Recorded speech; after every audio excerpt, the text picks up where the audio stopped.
많은 이들이 기피하는 장소가 있었다. 그것은 바로 산 깊숙한 곳에 위치한 오래된 폐가였다. 이 집은 몇십 년 전 소문으로 둘러싸여 있었다.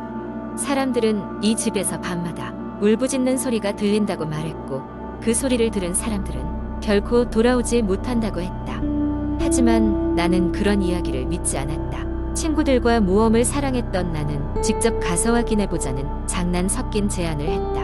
우리 4명의 친구들은 만반의 준비를 하고 금요일 밤 그곳으로 향했다.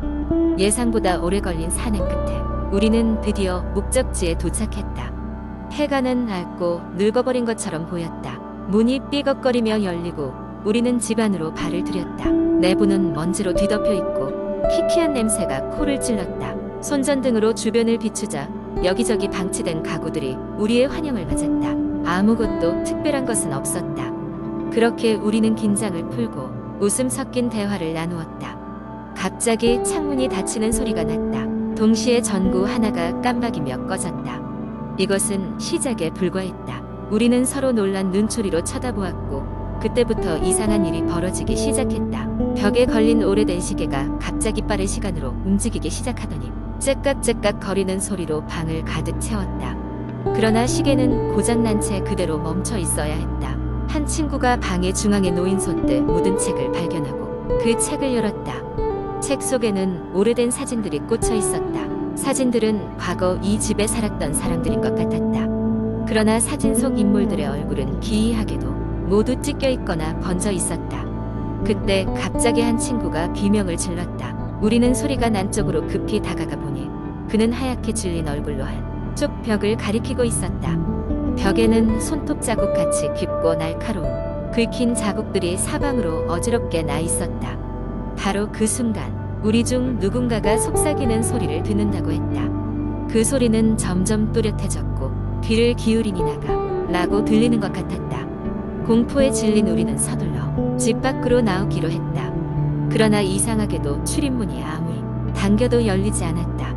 그때 집이 마치 살아있는 생물처럼 장난치듯 날카로운 바람이 불며 우리를 감쌌다. 친구들 중 한 명이 문을 열려고 애쓰던 중 그는 갑자기 날아온 작은 물체에 맞았다. 그것은 벽에 걸려있던 그림이었다.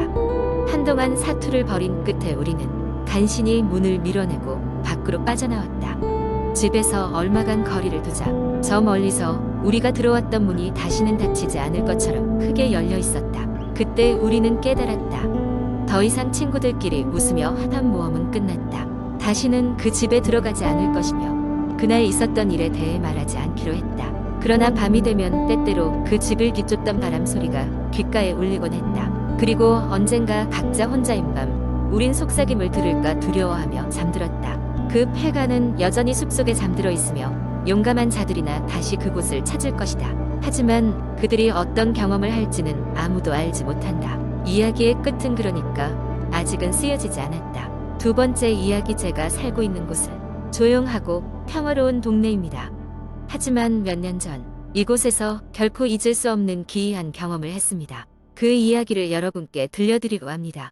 그날은 음산한 날씨와 함께 시작되었습니다. 아침부터 비가 내리기 시작했고 하루 종일 그칠 줄을 몰랐습니다. 제가 집으로 돌아오는 길엔 이미 어둑해진 저녁 시간이었고 바람 소리에 더해진 빗소리는 몽환적이었습니다. 천둥이 멀리서 우르릉거렸고 번개가 간간히 하늘을 갈랐죠. 기분이 이상하게 서늘했습니다. 그저 날씨 때문이라고 생각하며 집으로 돌아왔습니다. 집에 도착해서 양말까지 흠뻑 젖은 채로 문을 열고 들어가자 묘한 느낌이 들었습니다. 집에 아무도 없었는데도 누군가가 지켜보고 있는 것 같은 기분이었죠. 저는 그 느낌을 떨쳐내려고 했으며 젖은 옷을 갈아입고 따뜻한 차를 끓여 마셨습니다. 그런데 그때 전화벨이 울렸습니다. 집 전화는 거의 울리지 않기 때문에 누가 이렇게 늦은 시간에 전화를 할까 의아했습니다. 수화기를 들어 올리자 아무 소리도 들리지 않았습니다. 여보세요? 하고 몇 번을 묻고 나서야 전화는 끊겼습니다. 장난 전화인가 싶어 무시하기로 했죠. 하지만 몇 분 뒤 전화벨은 다시 울렸습니다. 이번에도 수화기를 들었을 때 반대편에서는 여전히 침묵이었습니다. 단지 가끔씩 무언가 갈리는 듯한 이상한 소리만이 들렸습니다. 게다가 이번에는 전화를 끊어도 계속해서 전화벨이 울렸습니다. 결국 플러그를 뽑아버렸죠. 그 순간부터 이상한 일들이 벌어지기 시작했습니다. 플러그를 뽑았는데도 전화벨은 계속해서 울렸습니다. 마치 제 주변을 둘러싸고 있는 무언가가 절 조롱하기라도 하더군요. 그러던 중 갑자기 집안에 불이 깜빡거리기 시작했습니다. 전구가 오래돼서 그렇다고 생각하려 했지만 그때마다 느껴지는 싸늘한 한기가 쉽게 가시질 않았습니다. 밤은 점점 깊어갔고 저는 점점 더 불안해졌습니다. 그때 집 안 어딘가에서 쿵쿵거리는 발소리가 들렸습니다. 바람에 나뭇가지가 스치는 소리일 것이라고 애써 위로하며 창문을 닫으러 가려던 순간 거실 쪽 창문이 강하게 흔들리고 있었습니다. 커튼 굴곡 사이로 멀리 보이는 어둠 속에서 잠깐이나마 희미한 형체가 보였던 것 같았습니다. 순간 등골이 오싹해졌습니다. 혹시 침입자가 들어온 건 아닌지 하는 생각에 주변을 살폈지만 문들은 모두 잠겨 있었고 창문 역시 굳건히 닫혀 있었습니다. 스스로를 너무 걱정하지 말자며 침대로 향했습니다. 텔레비전을 틀어놓고 잡생각을 떨치려 노력했습니다. 그러나 잠에서 깨기까지 오랜 시간이 걸리지 않았습니다. 점점 커지는 빗소리와 함께 이상한 소리가 들렸습니다. 방 어딘가에서 누군가가 낮은 목소리로 제 이름을 부르는 것 같았습니다. 정신을 차려보려 했지만 몸은 움직이지 않았습니다. 마치 금박이라도 걸린 듯이요. 그 순간 섬뜩한 기운이 전신을 짓누르며 들려온 목소리는 점점 선명해졌습니다. 도와줘. 그 소리는 사라지지 않고 계속해서 울렸습니다. 한참 동안 그 상황에 갇혀 꿈인지 현실인지 구분할 수 없게 됐습니다. 그러다 문득 기억이 어렴풋이 떠올랐습니다. 이 집에 처음 이사 왔을 때 이 집에서 이전 거주자가 실종된 사건이 있었다는 이야기를 들었던 것입니다. 그저 동네 소문일 뿐이라며 넘겼던 일이었는데 그들이 마지막으로 남긴 말이 이 소리에 포함되어 있었던 것일까요? 그렇다면 지금 제게 울리는 이 소리는 무슨 의미였을까요? 갑작스레 파워가 나가고 어둠 속에 남겨진 저는 무언가 내려오는 발소리와 함께 알 수 없는 추위에 사로잡혔습니다. 그 순간 소름 끼치도록 혼자라는 기분이 저를 감싸 안았고 눈을 감은 채 머릿속으로 말했습니다. 너는 누구니? 그러자 침묵이 흐른 뒤 희미한 목소리가 다시금 속삭였습니다. 난 집의 주인이야. 놓아줘. 세 번째 이야기. 대학을 졸업하고 첫 직장을 잡게 된 지 얼마 되지 않았을 때의 일이다. 회사는 서울 외곽에 위치해 있었고 나는 시내에 있는 작은 원룸에서 혼자 살고 있었다. 회사 일에 적응하는 것 자체가 스트레스였지만 매일 집에 돌아오면 혼자라는 사실이 오히려 위안을 주곤 했다. 어느 금요일 저녁 회사에서는 예상치 못한 회식이 잡혔다. 술을 잘 못 마시는 나는 일찍 자리를 뜨고 싶었지만 상사 눈치를 보느라 그럴 수 없었다. 결국 밤 11시가 넘어서야 간신히 자리를 빠져나왔다. 겨우겨우 막차를 타고 집으로 돌아가는 길 정신없이 흔들리는 버스 안에서 졸던 나는 갑자기 몸에서 희미한 소름이 돋는 것을 느꼈다. 원인이 뭔지 알 수 없었다. 단지 어둑어둑한 버스 창밖의 거리와 내내 안정되지 않았던 마음 탓인 것 같았다. 집에 도착했을 때는 자정이 지나 있었다. 피곤했던 나는 대충 씻고 침대에 몸을 던졌다. 그때까지도 계속 불길한 느낌을 떨칠 수 없었다. 그러다 깊은 잠에 빠져들었는데 꿈인지 현실인지 모를 기묘한 경험을 하게 되었다.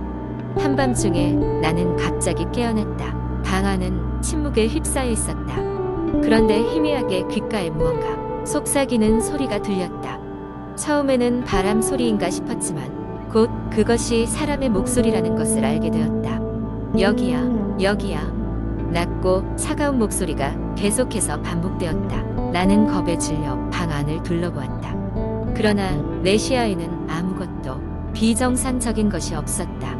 목소리는 여전히 같은 말을 반복하며 어디에선가 들려왔다. 두려움에 빠진 나는 억지로 스위치를 찾아 불을 켰다. 순간 모든 소리가 사라졌다. 나는 심장이 요동치는 것을 느끼며 한참을 그 자리에 가만히 서 있었다. 이런 일이 반복되면 안 되겠다 싶어 다음날 근처 절에 찾아가 부적을 하나 받아왔다. 부적을 문과 침대 머리맡에 붙이고 나니 조금 안심이 되었다. 그러나 괴이한 경험은 그날로 끝나지 않았다. 다음날 밤 또다시 묘한 기운에 잠에서 깨어났다.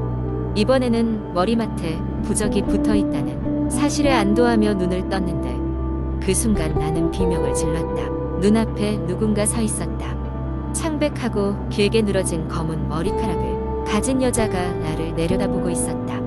그녀의 얼굴은 윤곽조차 보이지 않을 정도로 어둡고 흐릿했다. 그러나 유일하게 보이는 건 그녀의 눈이었다. 그 눈은 깊고 허무함에 가득 찬 생기를 띠고 있지 않은 눈이었다. 순간적으로 등골이 서늘해지는 공포가 몰려왔다. 몸이 움직이지 않았다. 그리고 그녀는 점점 나에게 다가왔다. 무언가가 목구멍으로부터 말을 하고자 했지만 목소리가 나오지 않았다. 나에게서 불과 몇 센티미터 떨어진 곳에서 그녀는 멈춰섰다. 그리고는 고개를 돌려내 귓가에 대고 낮게 속삭였다. 돌아왔구나. 그 순간 모든 게 사라지고 다시 방 안에 고요가 찾아왔다. 나는 비명을 지르며 불을 켰고 공포로 몸 하나 움직일 수 없어 빽빽한 밤을 지새웠다. 그 이후로 더 이상 그 목소리나 사람 형체를 본 적은 없지만 그 여자의 마지막 속삭임은 내리감길 때마다 아직도 귓가를 맴돈다. 나는 그 일이 어떤 의미인지 알 수 없었지만 왠지 모르게 죄책감 같은 것이 밀려들었다. 내가 알지 못하는 무언가, 잊고 싶은 무언가가 나를 따라오는 것 같았다. 그날로부터 이상한 현상은 사라졌지만 내가 그 집을 떠나기 전까지 한동안 밤에 불을 끈 상태로 잠드는 것은 불가능했다. 새로운 주거지로 이사한 후로는 다행히도 이와 같은 경험은 더 이상 없었다. 하지만 그 일이 있은 호심령 현상이나 초자연적인 이야기를 들을 때마다 나는 문득 그 새벽의 기억이 떠오르곤 한다. 그리고 스스로 묻는다. 그녀는 누구였으며 왜 나를 찾아왔던 것일까? 마치 마법처럼 대답은 아직도 알 수 없는 의문 속에 남아버린다.